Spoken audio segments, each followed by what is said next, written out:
Hello guys, welcome to concept of DMLT. Today's topic is classification of bacteria.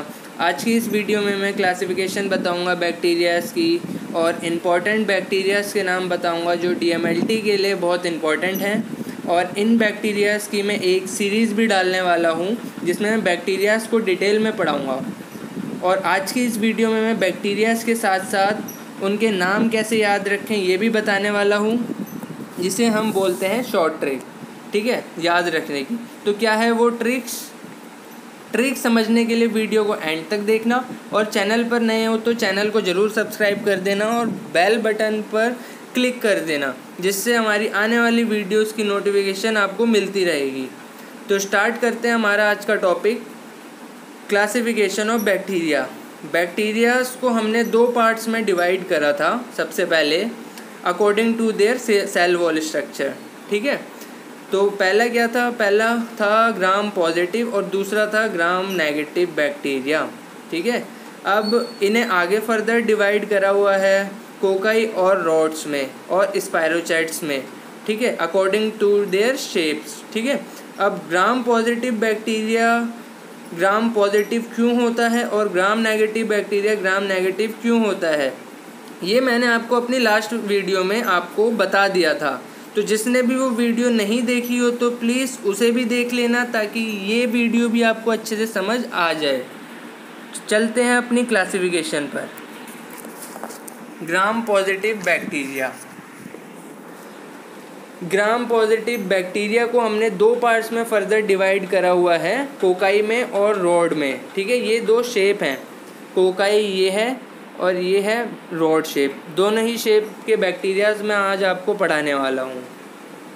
ठीक है, तो इसमें कोई स्पायरोचेट्स बैक्टीरिया नहीं है हमारे कोर्स में, तो मैंने स्लाइड में भी नहीं रखा हुआ।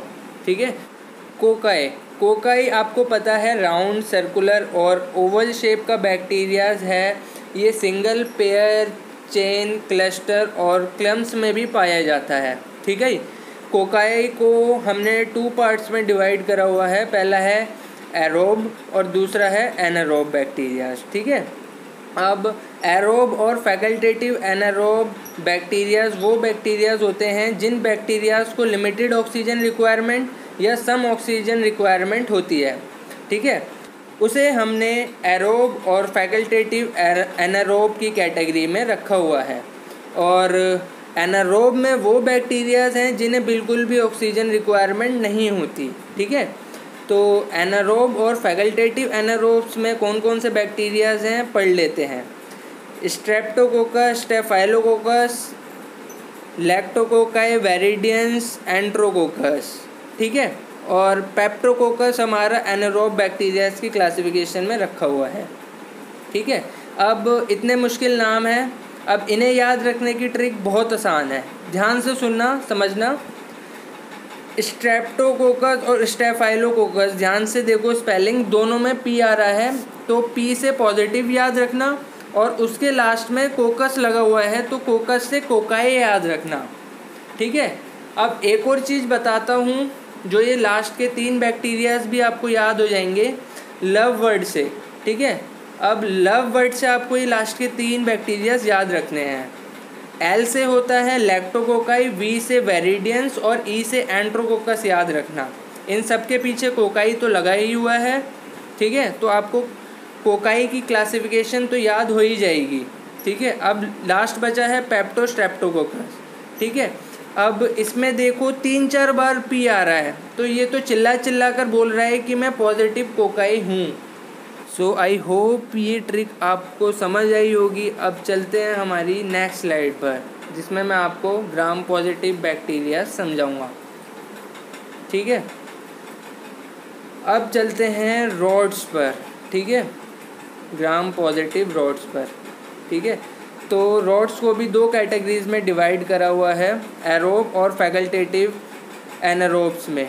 ठीक है, एरोब में हमने बैसिलस, माइकोबैक्टीरियम, एसिटोमाइटिस की दो स्पीसीज़ को छोड़कर हमने इसे फैकल्टेटिव एनारोब्स की कैटेगरीज में रखा हुआ है।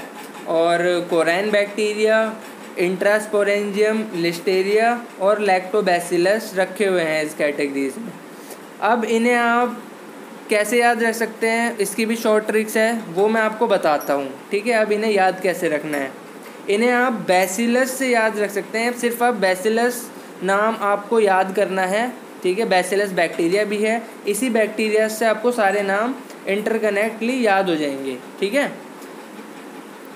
बी से बैक्टीरियम मीन्स माइकोबैक्टीरियम। ठीक है, ए से एसिटनोमाइसिस, सी से कोर्नाइन बैक्टीरिया, आई से इंट्रास्पोरेंजियम, एल से लिस्टेरिया और लास्ट वाले एल से लैक्टोबैसिलस।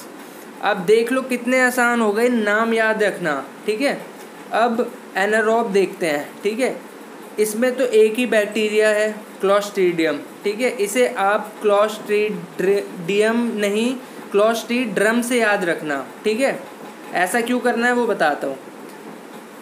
ड्रम कौन सी शेप का होता है, सिलेंड्रिकल शेप का। ठीक है, और cylinder means rod shape bacteria, तो अपने आप ही याद हो जाएगा, कुछ मुश्किल नहीं है। क्लोस्ट्रीडियम नहीं क्लोस्ट्रीड्रम।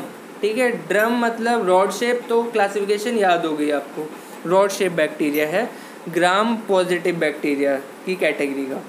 ठीक है, अब ग्राम नेगेटिव बैक्टीरियाज में अपने वीडियो के पार्ट 2 में एक्सप्लेन करूँगा। ठीक है, और आज की आपको अगर ट्रिक अच्छी लगी हो तो कमेंट में ज़रूर बताना, और वीडियो अच्छी लगी हो तो लाइक ज़रूर करना। तो ये थी हमारी आज की वीडियो। Thank you.